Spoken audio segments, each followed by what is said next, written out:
Despite being a playwright centuries since, Shakespeare has perpetuated into a contemporary celebrity. His celebrity is not limited to popular and often cliched quotes or adapted versions of his plays, but institutionalized to an extent that his work continues to be interpreted and refashioned with the mutating culture. Basically, Shakespeare has metamorphosed into a discourse, simultaneously an eternal agency and a shape-shifting vessel of cultural values. It is demonstrated by Neil Gaiman's comic book The Sandman that narrates a modern, refashioned rendition of Shakespeare's A Midsummer Night's Dream.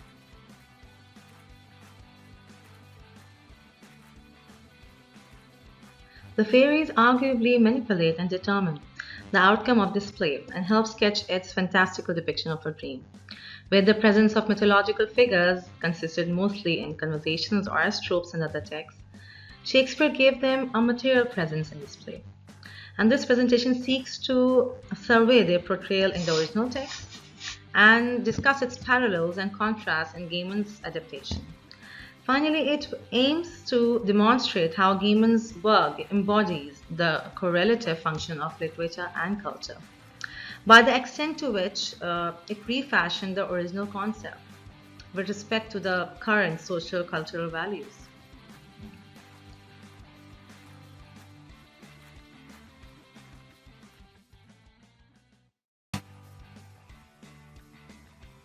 The English word fairy, derived from the Latin word fatae, spelled fairies, originally defined creatures of the supernatural. Most of their characteristics assumed in the post-Reformation era evolved from classical mythology. They were convenient scapegoats for any misfortune that struck upon people. And as Briggs noted in The Anatomy of Puck, some of them were thought to be ghosts, other devils, and the words hobgoblin, bug, or boggart gradually assumed a more dangerous sound. However, following the publication of Reginald Scott's treatise on discovery of witchcraft, the malign scare of the supernatural was dampened.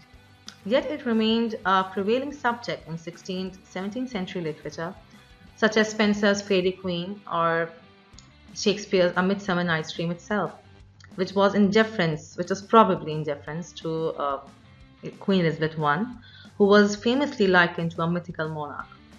And Titania, a name Shakespeare appropriated from Ovid's Metamorphoses, refers to the divinities, while the name Oberon appears in Green's A Scottish History of James IV as the male monarch of the fairies. Although this multi-plot play was most heavily outsourced from Ovid's Metamorphoses, and particularly in terms of the fairy plot, Chaucer's The Merchant's Tale, in which the king and queen, Plutarch and Proserpina, dispute over a couple of lovers.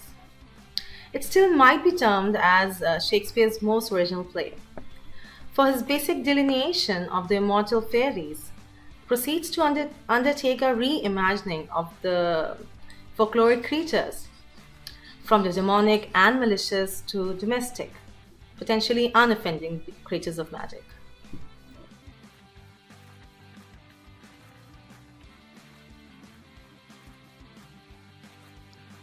Shakespeare even gives us a pleasanter version of the infamous bride Puck, who is loyal and docile to his king and demonstrates a mischievous streak but never an evil one.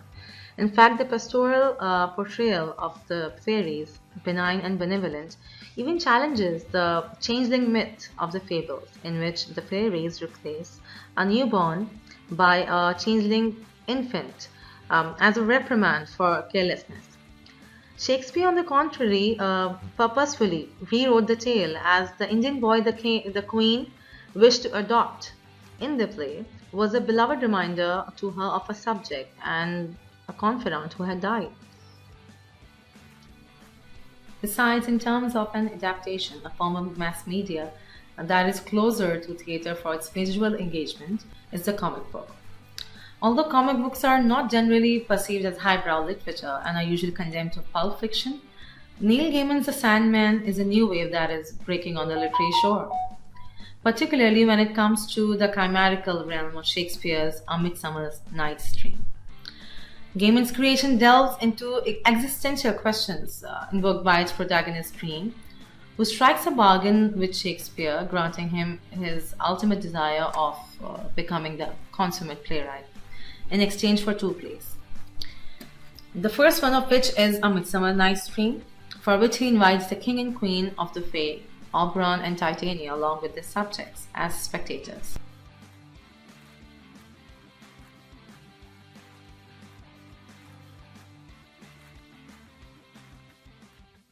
However, there is a palpable shift in stance in the Sandman series when it comes to the fairies, and the first comment we hear from one of them immediately registers this difference.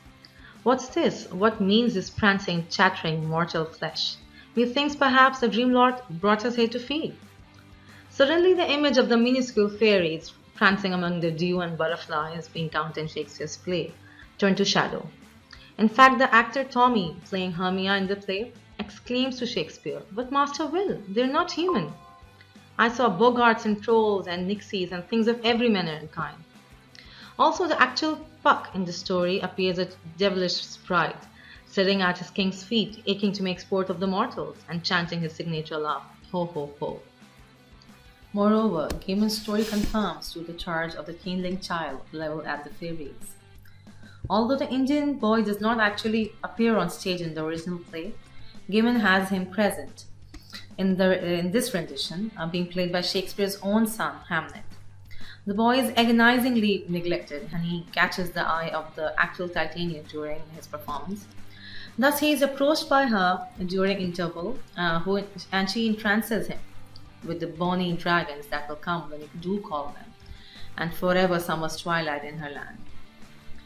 Karl Lancaster observes that Gaiman parallels the desire between the fictional Titania and of the play and the real one watching the performance. It underscores the deep contrast in their nature, desire, and agency.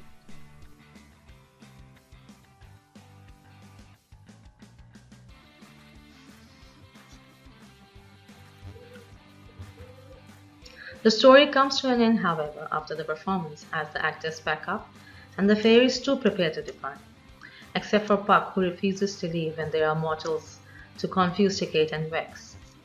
Whereas an enclosed statement announces Hamlet Shakespeare's death, withholding the final word on the fairies. We are left wondering if Titania did take Hamlet towards the promised Fairyland, or do we just assume this as per our own knowledge of the folklore?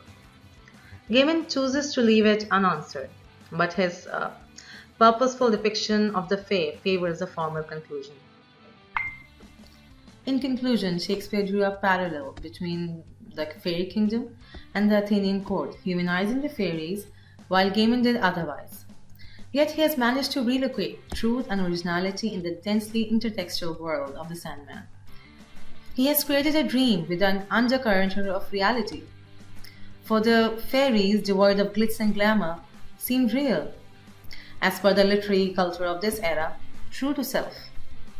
In fact, Gaiman has originated a contemporary myth, born of the past but reflective of the present.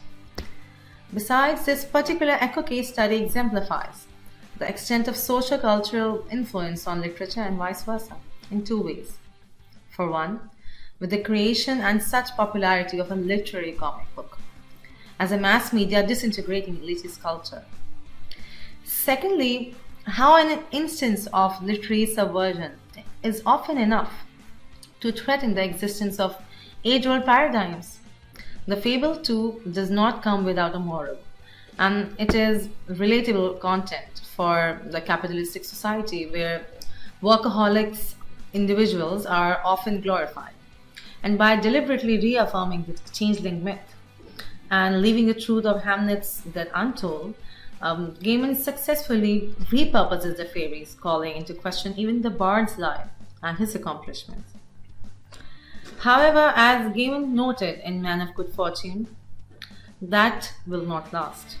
The great stories will always return to their original form, albeit, as we have observed, only as an echo.